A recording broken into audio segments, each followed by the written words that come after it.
Hi everyone, welcome back to a new video and welcome back to my channel.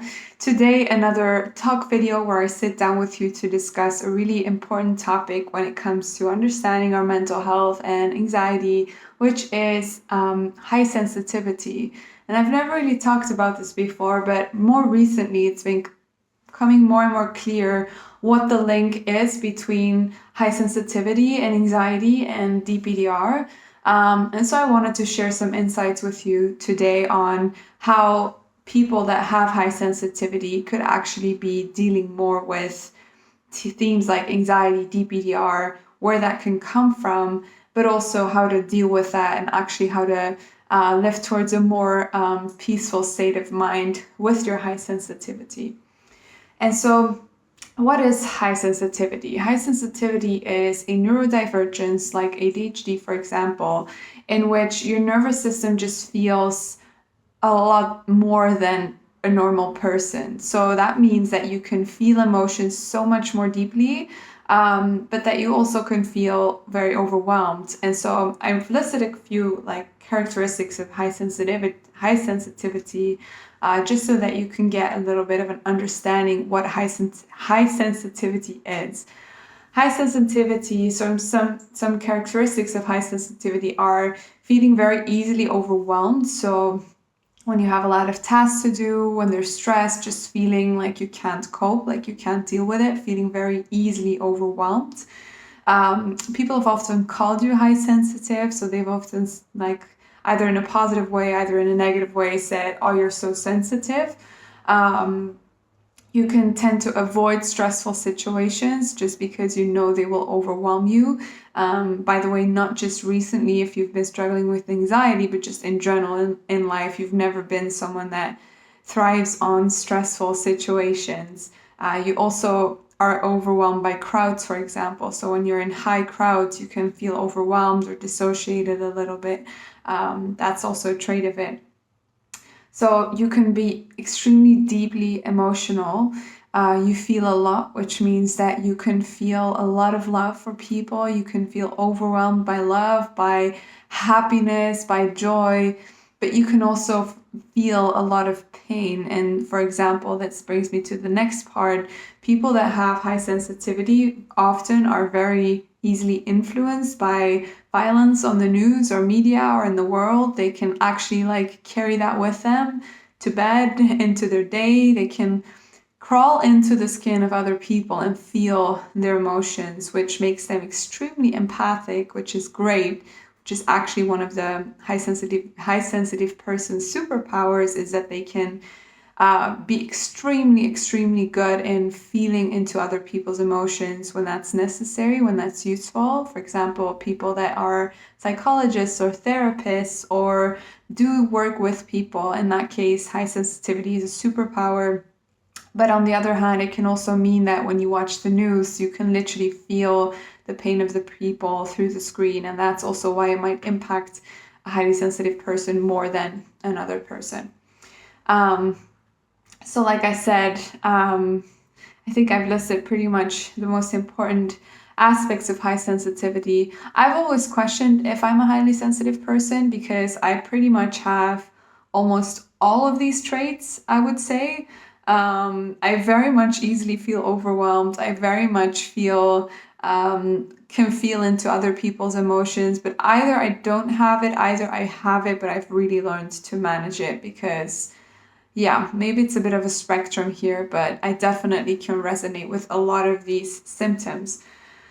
And so, why is high sensitivity something that can very much be linked with anxiety and DPDR? Is because, like I've talked about many times in the past, when you have anxiety, you're basically afraid of feeling fear.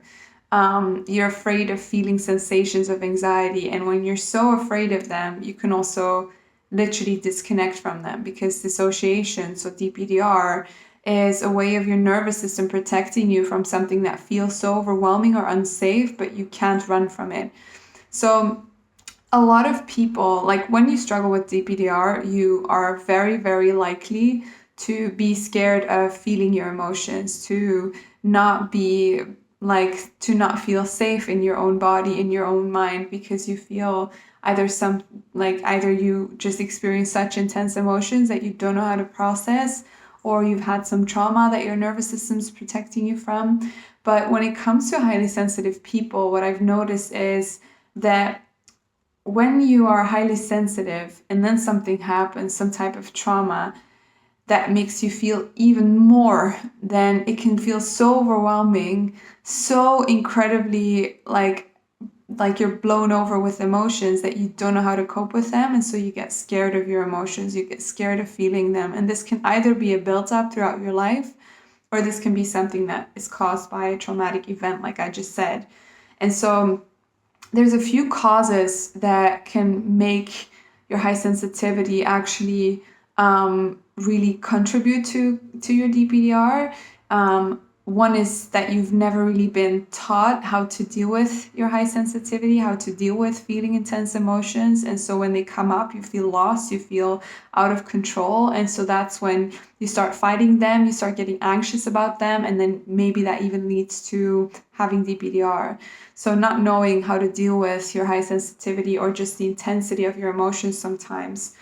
Another thing is when you've been made feel ashamed for being highly sensitive. So if you've been taught as a kid that it's not okay to cry a lot or to feel intense emotions, or that you've been made feel ashamed of your emotions, another reason to start suppressing them when they come up and when they're so strong, so that you can almost become disconnected from yourself in a way, because you feel ashamed of this high sensitivity. But what I'll go into in a bit as well is high sensitivity is such a superpower if learned how to use it well. So it's a shame that, it's still something that a lot of people frown upon, is when you are a very emotional person. So that can also be related to it. And then the third kind of linking point is, like I said, when something traumatic happens that just blows your sensitivity even way out of proportion, your nervous system just gets so overwhelmed that you just completely shut down, dissociate, go into DPDR or panic. And so you become afraid of your own emotions. That's the key of it, because they're so overwhelming, because you don't know how to deal with them. So I've listed a few things that, if this video has resonated with you so far, if you feel like you are someone that just has always been super sensitive and now is also struggling with anxiety and DPDR, that here are some things that might help you. So the first most important, I think, is literally learning to feel again.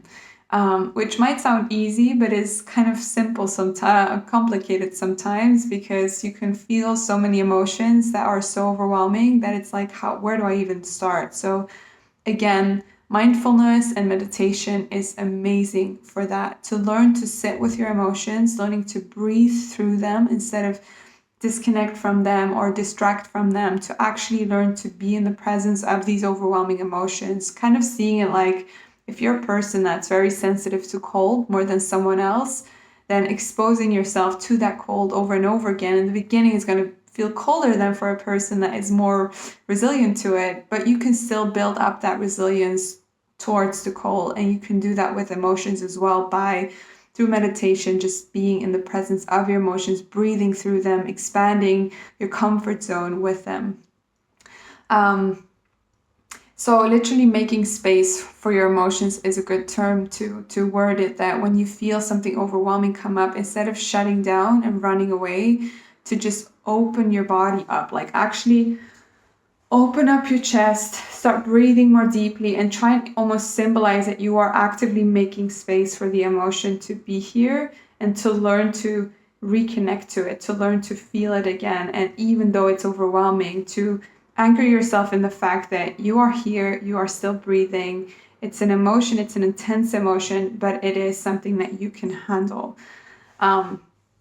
Then also what would really, really help you is simply taking more time to dysregulate. So if you are more easily triggered, if your nervous system is more easily triggered than another person's, you just have to accept the fact that you might need to take more precaution to dysregulate, either preventatively or when you feel you're being triggered. So that might mean actually trying to write down what your triggers are, and that when you feel triggered, that you immediately start doing some breathing, some deeper breathing, that you immediately start moving a little bit, start getting into your body, start making space for the emotion, or into overwhelming situations that you just learn to remove yourself for a little bit so that your nervous system knows it can trust you to dysregulate it. And you might think, oh, well, why do I have to do that and someone else doesn't? Everyone has something in life. If you have diabetes, then you have to watch your sugar. If you're a highly sensitive person, you might need to watch your overwhelm and just your nervous system and dysregulate it in time. Kind of like you're taking care of it a little bit more than someone else might need to. If you fight that and wish that it was different, you might suffer from it. But if you just see it as your responsibility for your nervous system, then it can be a wonderful thing. Which also brings me to, I guess, the last point, which is actually learning to see the beauty in high sensitivity, because we know what the downside is. It's overwhelm, it's stress, it's anxiety. But the beauty of it is really that you are the person that gets to experience life to the fullest. Like, no one is gonna feel life more deeply than you.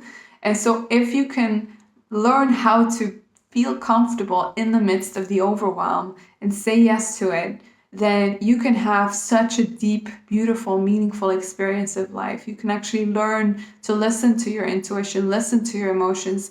Your nervous system is always talking to you, so you might feel your intuition more and actually make better intuitive decisions just because you feel things more strongly, instead of shutting them down, trying to stay in here and then just feeling disconnected from yourself. So try to see the positive, look up some strength of high sensitivity, and also maybe think about how you could use it as a strength to serve other people, to really listen to your friends, to really be there for other people, to, one last point is, if you are highly sensitive and you are super easily overwhelmed by negative news on the TV, don't watch news. Don't put yourself through that, because you will be more impacted than another person. And it's not that you're running away from it, it's just that you are knowing who you are, and that you know that watching something that's terribly violent, that you cannot do anything about, that you will just feel upset for, is not actually in the highest good of the world, is not actually in the highest good of what these people are going through. It's just going to make you feel extremely dysregulated. So use the power to do what you can do, which is serve and be there for people, and maybe use your empathy to improve the world in a way. But don't turn it on all the time. Sometimes just learn to protect yourself from stimuli that don't serve you nor the other world. So I hope that this video helped you if you do feel like you resonate with it. If you have any other topic requests for me, you can always feel free to leave a comment in the comment section, and I'll look forward to speaking to you guys again next week. Have a beautiful weekend. Bye.